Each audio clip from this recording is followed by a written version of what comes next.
Welcome to the Rosenfeld Review. I'm Lou Rosenfeld, your host. I have a special guest today, and someone who many of you know, maybe from a few years ago. We had sort of lost track of each other, and I'm just so happy we've been able to reconnect recently. Whitney Hess. Whitney, welcome. Thank you so much for having me, Lou. I'm so glad that we get to do this today. Yeah, and you're like a ray of sunshine because here in Brooklyn, we're on like day 6 of grim gloom, wind, rain. I'm really getting kind of tired of it, but I'm glad I'm not in Florida.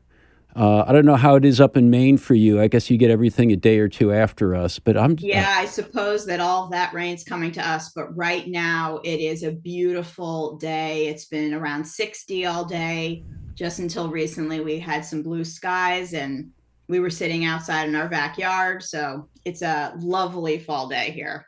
So last time I was in touch with you was some years ago, and you were in the other corner of the U.S. You were in sunny San Diego, living on a boat, if I recall. Yes, we lived on a sailboat for about 2.5 years in America's Cup Harbor in the Point Loma neighborhood of San Diego. And we lived in La Jolla before we were on the sailboat.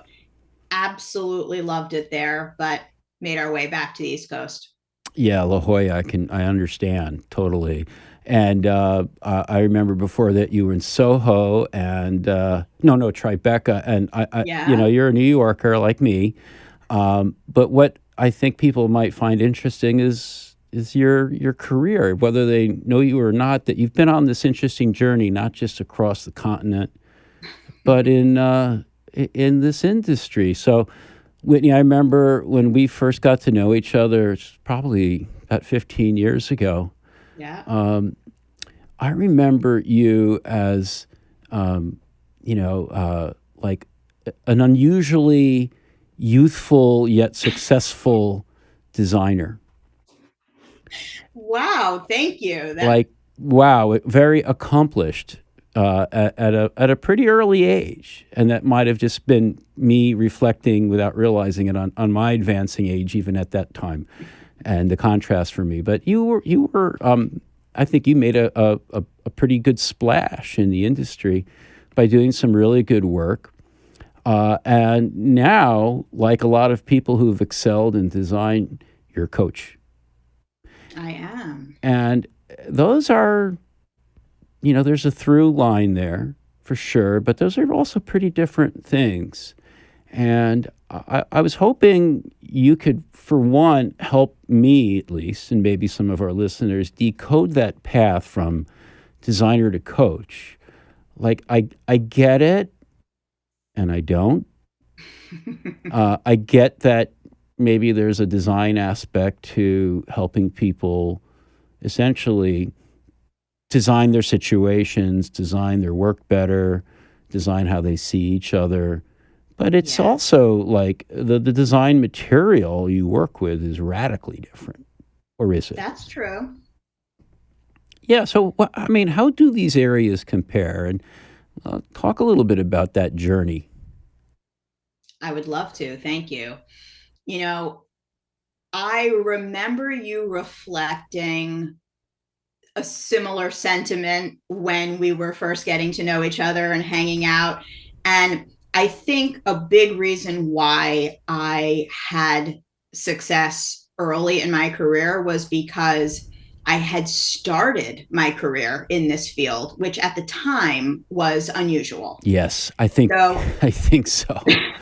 so I graduated from Carnegie Mellon in with a master's of human computer interaction, and I had stayed through from my bachelor's also at SAMU. So I and the program at the time was only 10 years old. I graduated in 2004 with both my bachelor's and my master's. So it was a huge leg up.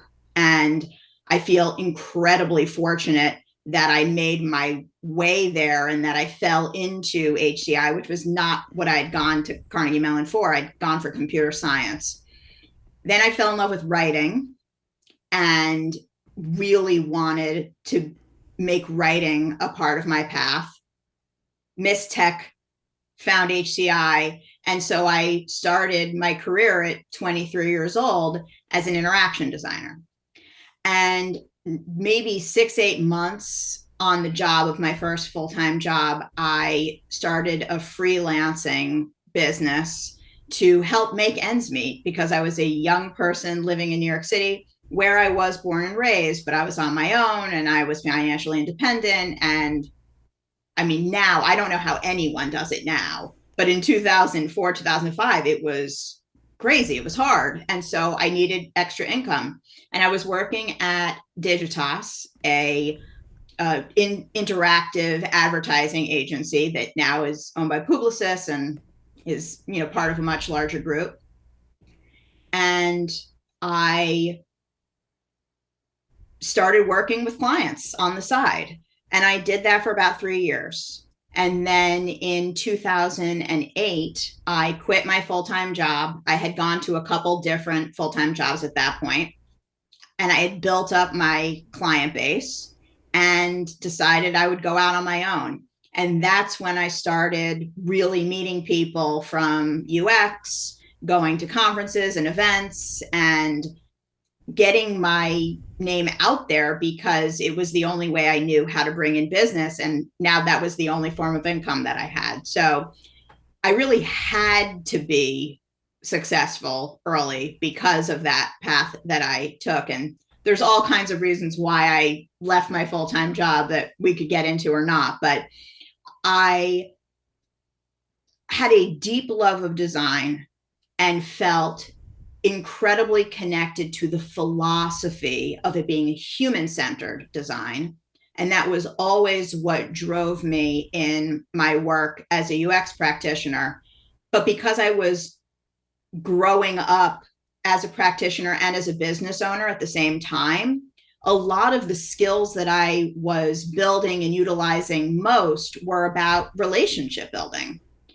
And that was with my clients. It was with the agencies and consultancies that were subcontracting part of the projects to me. It was with the stakeholders and the internal teams at the companies that I was collaborating with. It was a lot of relationship building. And in 2011, 2012, now I'm not remembering, but around there, I had a client in Singapore, and I flew out there for 10 days, and I was helping them design their first iPhone app. And I had the two co-founders going around with me to home visits. It was a grocery delivery app. And I had convinced them, as their UX consultant, that we had to go meet people and go into their kitchens and look in their pantries and understand how they were shopping for groceries. And in between the home visits, one of the co-founders and I were in a taxi together, and we were having a conversation in what felt like we were off, like we weren't still working. And they were talking about concerns that they had about their other co-founder, about the sustainability of the way that they were working, about the strategy for the business, long-term vision, things like that. And we were just riffing, and I was being a friend, really. And eventually I realized that that connection was so much more meaningful to me than what type of element we used on the page and what the flow of the screens was and the product or the technology. I had cared so much about that at one point, but it just became a lot less relevant. And over time, I designed my business to be involved earlier and earlier and earlier in the project, so that I could really support the key decision makers with understanding what was meaningful to them and what was meaningful to their customers, and trying to design a business that was sustainable and aligned with their values. And so then I was like, how do I do this? I don't have a skill set. This is just an instinct that I have around what is needed and what I feel passionate about. And eventually found my way to coaching, went through a year-long program that was incredibly intense. Oh, And which program was that? New Ventures West, highly recommended. At least 20 people have gone through the program that I've referred because I love it so much and talk about it so much.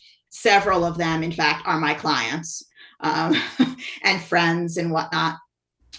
And it required me to not just learn how to do coaching, but how to become a coach. It is a thing you have to be.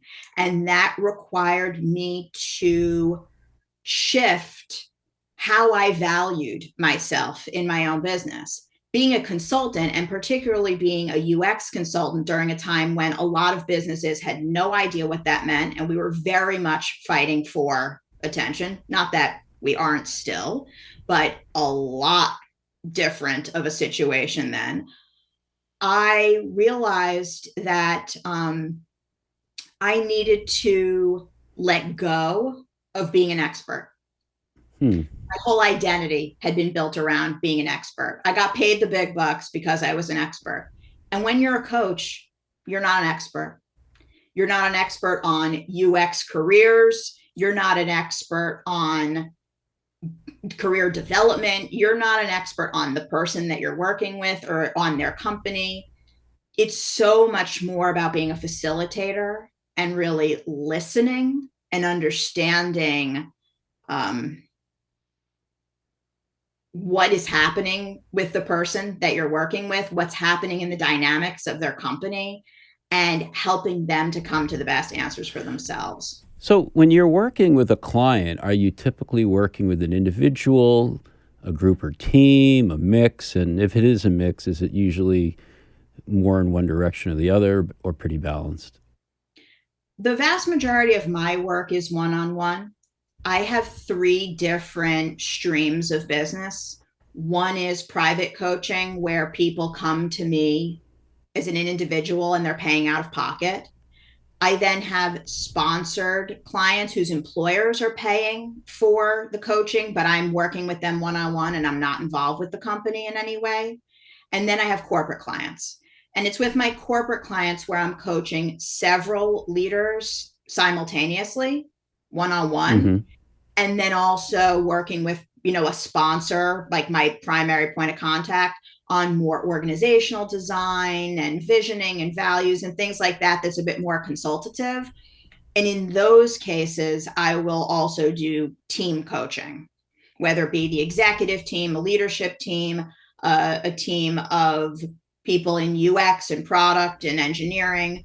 It varies, but those are the cases where I'm doing that. But for the most part, it really is one-on-one. So, from my limited understanding of coaching, I would imagine that some of the projects or opportunities that you get brought in to help with could be addressed by coaches of many stripes or backgrounds, at least. Mm-hmm.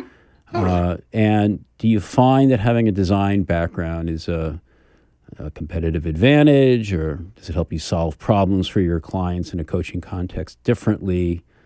How does that stack up against, let's say, I don't know if you ever find yourself competing with a coach who's got a background in HR Mm-hmm. or clinical psychology? Totally. That's such a great question. And I see there being two big differences. One is that people really enjoy being able to use a shorthand with me. They don't have to explain the tension between designers and developers. They don't have to explain the tension between the IC track and the manager track. We have a shared language, a shared understanding. I've been in a lot of the contexts that they're in, and I have a lot of friends, and my client base is not exclusively UX or product by any means. I have CEO clients, COO clients, but I primarily work with people like us in Mm-hmm. our world. And so I understand the nuances. There's a lot that they don't have to explain, which allows us to get to the root of the problem much faster. And I'm also able to see into it, see the patterns in a way that they haven't seen, because maybe the people that I'm working with have worked at 3, 4, 5 places over the course of their career. Even the more senior people, they may have been at a company for 10 years. They know how that company works. I have been exposed both through my coaching over the last 8 years and from my consulting before that to literally hundreds of businesses.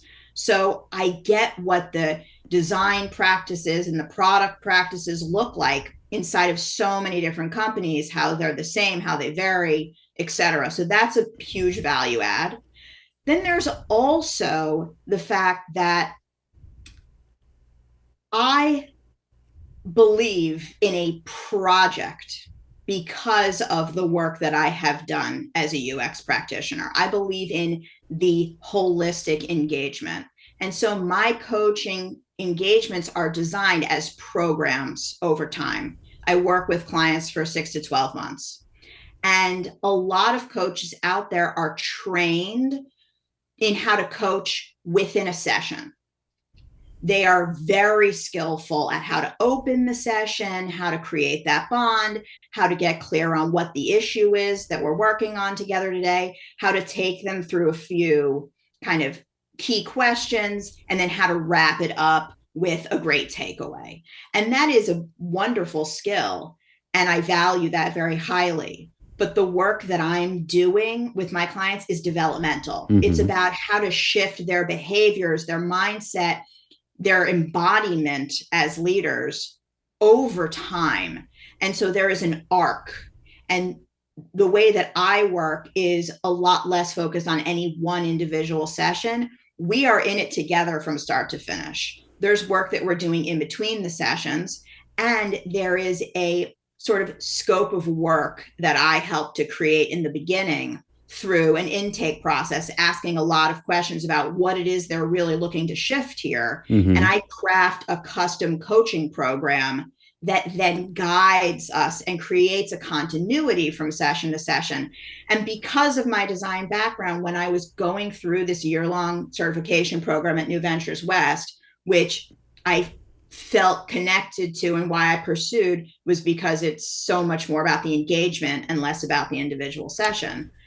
I saw very quickly how the coaching process follows the same design process that we know and love, which I boil down to discover, plan, build, iterate.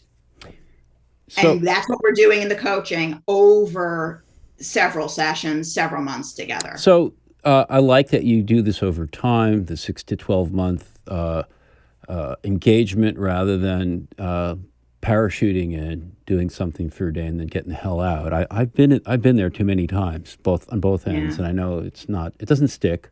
It doesn't really lead to any kind of transitional change, but or transformative change. But would designers listening to the podcast recognize any of the artifacts of that longer term engagement? For example, are you building a roadmap? Are you creating something else that would like glue that arc together over different touch points?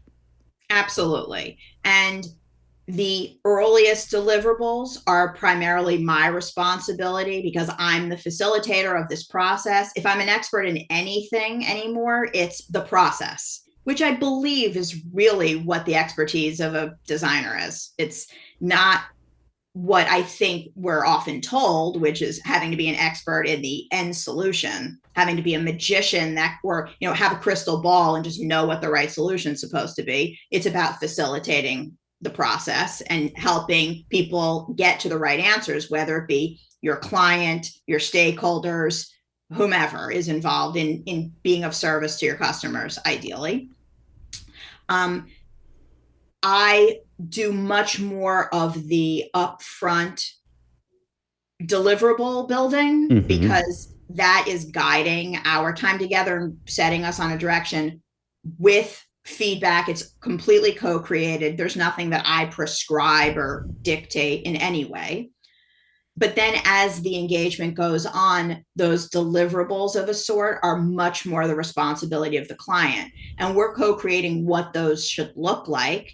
and they are then doing the work, getting feedback, not just from me, but creating a community of support around them, whether it be through other leaders in their workplace or through communities like yours, other resources that are available to them. And they are essentially establishing a way of being self-generating and self-correcting for the long term without my involvement, because that's the ultimate goal. It's not to need the coach forever. Right. It's to dip in when there's something more acute happening, to have that partner through that period of time, but then to have sort of that long-term integration on your own. Well, you're making me think of something that also came up in a conversation that I had with Peter Merholtz a year or two ago, where he was talking about working with clients, and I think it was he had delivered a representation of their org chart in a very designerly way, and they were so excited, and they were like, "Oh, can we use this? And can we do this ourselves? And can we use things like this for other purposes?" And and he was just, if I remember correctly, he was fairly gobsmacked by the fact that something he took for granted was actually a really big deal for his very advanced, very intelligent, and effective clients. And the takeaway I've got from this conversation as well is what we take for granted as designers, we shouldn't, not when we're working and using those skills and those techniques to help people with big problems. It's not like we have the only solutions, and not like we are the experts at solving problems, but we do have a pretty useful toolkit that isn't necessarily as understood and appreciated as we might think. We're going to take a quick break. When we get back, Whitney, I want to talk with you a little bit about transitions, because there were some interesting points of departure in that career journey that you described earlier. We'll do that in just a moment. You're listening to the Rosenfeld Review. We'll be right back. I hope you're enjoying the podcast. If you want more, not only do we have a whole bunch of podcasts in our archive, but we have something that's very current, very alive, and very engaging for groups, and that is our communities. Rosenfeld Media runs a variety of communities that meet on a monthly basis for video conferences on a variety of topics near and dear to UX people, ranging from enterprise experience to advancing research to design and research operations. I want to encourage you to join one of our communities. Again, it is free by going to rosenfeldmedia.com/communities.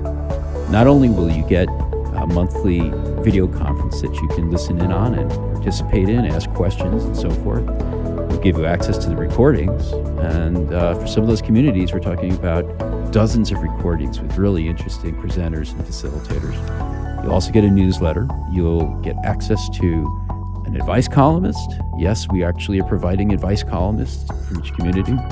And finally, if you're interested in our conferences, our communities correspond to our conferences. So you will be the first to know when programs go live, when tickets go on sale, and by the way, most of our conferences sell out, and other good things about our conferences, such as when the scholarship applications open up.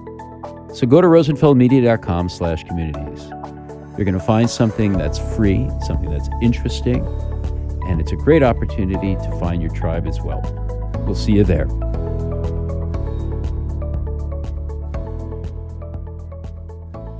You're listening to the Rosenfeld Review. Welcome back. I'm talking with Whitney Hess. We've been talking about your career in coaching and the interesting path you took.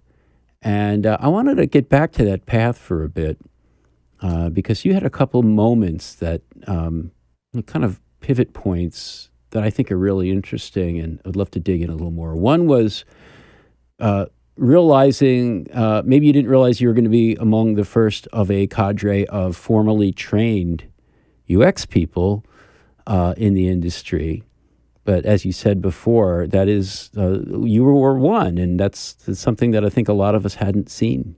It was new for a lot of people like myself who had been around forever and kind of got to where we were by making stuff up as we went along. But then you had that other aha moment of transition where you said, I think it's time to pivot to coaching rather than doing direct work on product design and such. Let's talk about that first one. Why? You said, you didn't just say, I want to, get an HCI degree from CMU. You were already at CMU, I take it. Yes. So what happened?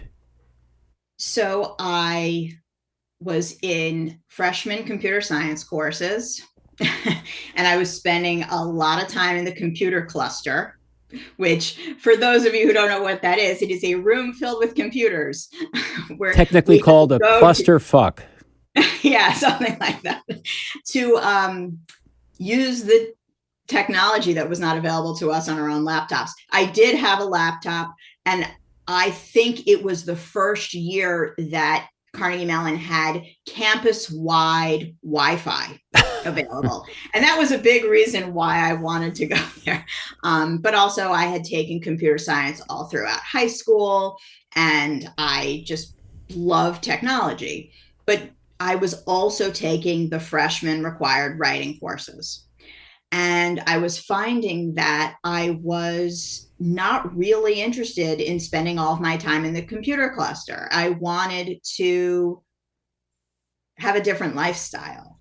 And while I was very drawn to technology at an early age, it was becoming clearer to me that it wasn't about coding, that it was about something else. And so I ended up switching my major to professional writing, but I still missed tech. And so I was getting this bachelor's in something that I never thought I would be, at a place that isn't, at the time, it wasn't particularly known for its writing program. It happens to be known for it now. Wonderful program, incredible professors across the board.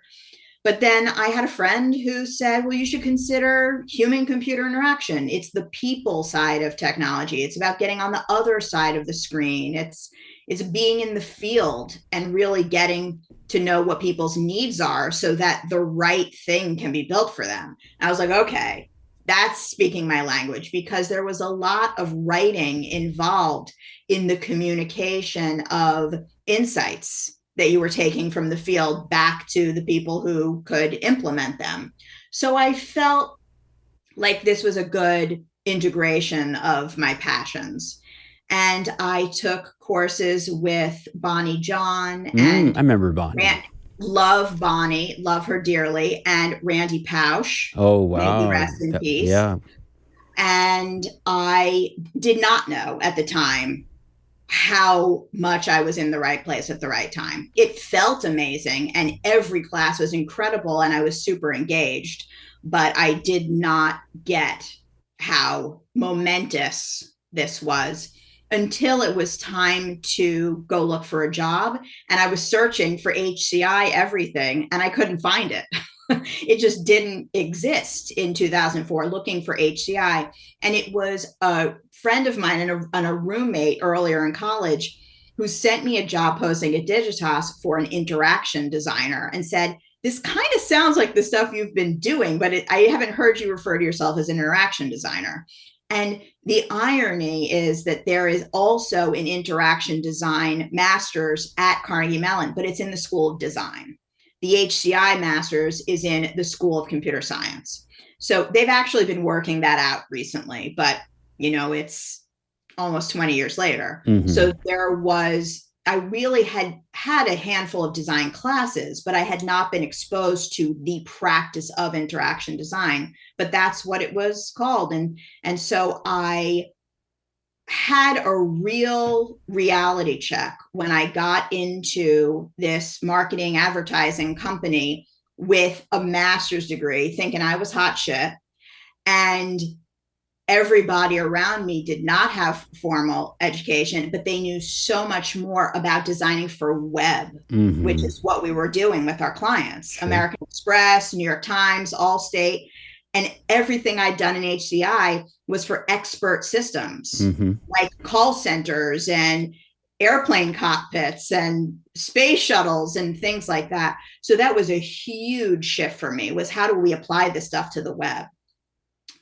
That it was pretty amazing when I had a project that we just could not figure out how to move forward. We had done all this brainstorming. Our creative director was not into it. The client wasn't responding. And I, at 23, totally wet behind the ears, said, well, why don't we do user research? And he Crazy. looked at me like like I had two heads. And then I had to back that up. And I came up with a plan and I pitched it.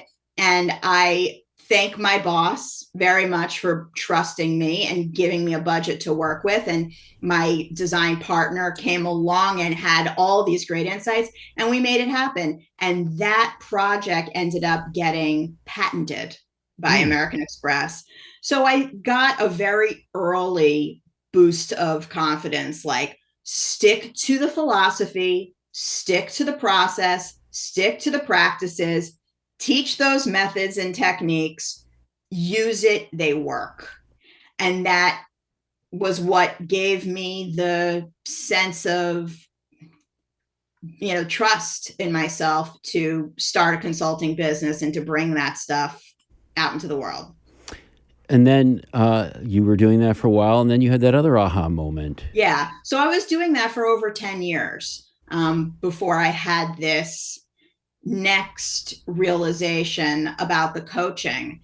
And, it was in part that story that I tell you about my client in Singapore and realizing this is so much more about relationships than it is about tech. But it also came from a sense that I was having as a consultant, that I was coming in to help them solve their problems, and maybe the problem that they handed me was solved at the end of the engagement, but I really wasn't addressing the thinking that had created the problem in the first place.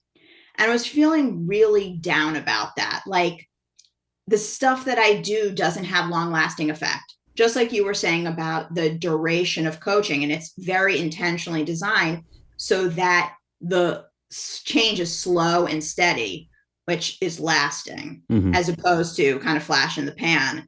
And I was wanting to find a way that I could have a greater impact beyond the individual project that I was working on. So it started with it being UX coaching. So I just talked about the work that I do. I pitched myself to prospective clients differently. I'm not going to take your project and do a bunch of work on it on my own and hand you the solution. I want to engage your team, and I want to help coach your team through the process, whether you have a design team or not, whether they're UX oriented or not. Maybe we need to bring in more people, or maybe it's about finding the people across the company that are interested in this stuff and engaging them. And so it started that way. And it was when I wrote my first contract that had no deliverables for me that I realized I'm coaching now. Wow. Well, Whitney, I think there's one other thing that I take away from this that I don't know if you've mentioned, and maybe it's not as obvious to you because you're so close to this, it's your career, but throughout everything you've said, you gave yourself permission to try something and to wade into unfamiliar waters. It's not easy. Maybe you're naturally entrepreneurial, and I can identify with that. That's been the case for me.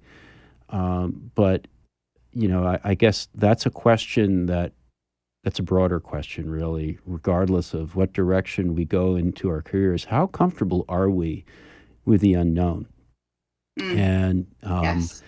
maybe folks like me were noticing, folks like you who came from areas or programs in this particular case that seem to be more set. and you didn't have to necessarily synthesize that as much as we might have 10, 20 years earlier. On the other hand, you didn't stay there. And I mean, that's impressive that you could have, right? I mean, you could still be doing the same kind of work you were doing 20 years ago. I'm sure there's a lot of opportunities for experienced interaction designers. I know there are. But give yourself some credit for being willing to take a risk on yourself. Thank you so much for saying that. Not that you asked, but I'm just noticing it. I really appreciate that. And it resonates so deeply, and it makes me think of a resource that I can share around that topic, because giving yourself permission to go from something that you're good at to something that you're not sure you could be good at, but that's truly calling your heart, it's scary. Yeah. It's really, really scary. And it's where all the goodness is. It's where all the juice is. And I'm incredibly grateful that I have whatever that thing is instilled in me to trust myself, to take the risk. And I think that that's a big part of what I help unlock in my clients. I have so much faith in them from go that I think sometimes they borrow some of it from me so that they can have a little bit more for themselves and take those risks. And not everything I've done has paid off. Okay. I've made lots of mistakes. I have hurt myself. I've hurt people. I'm sure that just like everybody else, I've had those missteps in my life, but I don't hold them as failures, because they've always taught me something about myself. They've always taught me something about the world around me. And they've always given me more insight into what action to take next. So I'm grateful for that mindset, and I'm grateful for the privilege that I have to be able to live a life like this. Well, and I like your the way you put it. It's almost as if there's your clients are able to take maybe a withdrawal out of the bank of Whitney's energy, and Yes. But then they're putting that into other people, and Exactly. that's a good thing. Whitney, great conversation. I wish we could go on. And I'm looking forward to seeing you one of these days in New York, or maybe I'll look you up on the Maine coast. What are you, mid-coast? Come visit anytime. All right. Thanks for joining us today. Whitney Hess, coach, former interaction designer, putting those things together in some really great ways. More power to you. Thank you so much, Lou. Thanks for listening to the Rosenfeld Review, brought to you by Rosenfeld Media. If you like our show, please subscribe and review it on iTunes, Stitcher, or your favorite podcast platform. I'd love it if you tell a friend to have a listen, and check out our website for over 100 podcasts with other interesting people. You'll find them all at rosenfeldreview.com.